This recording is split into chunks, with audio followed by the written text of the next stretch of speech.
ABP અસ્મિતા જે news છે ને હું જોઈ રહ્યો હતો ને એની અંદર એ ન્યૂઝમાં એવું કહેતા હતા કે જે વિદ્યાર્થી છે જેને જ્ઞાતિ જોઈને નપાસ કરવામાં આવે છે અને ખાસ કરીને જે એસસી એસટી અને ઓબીસીના વિદ્યાર્થી છે ને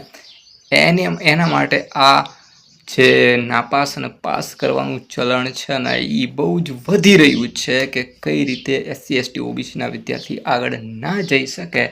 એના માટેનો હું વિડીયો જોઈ રહ્યો હતો. તો મને એવું લાગે છે કે ક્યાંક ને ક્યાંક એસસી એસટી ઓબીસી પણ જવાબદાર છે કે જેમના મહાનુભાવો થઈ ગયા એટલે કે મહાત્મા જ્યોતિબા ફૂલે, સાવિત્રીબાઈ ફૂલે, બિરસા મુંડા, ડૉક્ટર બી.આર. આંબેડકર ને જ્યાં સુધી તમે એમને વાંચન નહીં કરો ને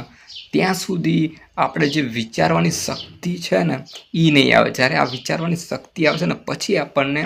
ખબર પડશે ને પછી આપણે સાચો સંઘર્ષ કરી શકશું અને પછી એસસી એસટી ઓબીસીના શિક્ષિત સંગઠિત અને સંઘર્ષ પણ તો કરી જ રહ્યા છે અને પછી જે એકતા આવશે ને એસસી એસટી ઓબીસીમાં એ કંઈક અલગ આવશે અને એમની જે વિચારધારા છે ને એ કંઈક ખીલશે અને સાથે મળી હળીને આગળ વધશે, પોતાના બાળકને સારું શિક્ષણ પણ મેળવવાનો પ્રયત્ન કરશે અને એમને બધી રીતના જે સગવડ મળવી જોઈએ ને એ પછી જ મળી શકશે. પહેલાં આનું વાંચન કરવું જોઈએ મારા ખ્યાલ મુજબ. ત્યાં સુધી જ્ઞાતિવાદ જાતિવાદ આ બધા જ ભેદભાવ રહેશે જો આમણે વાંચન નહીં કરે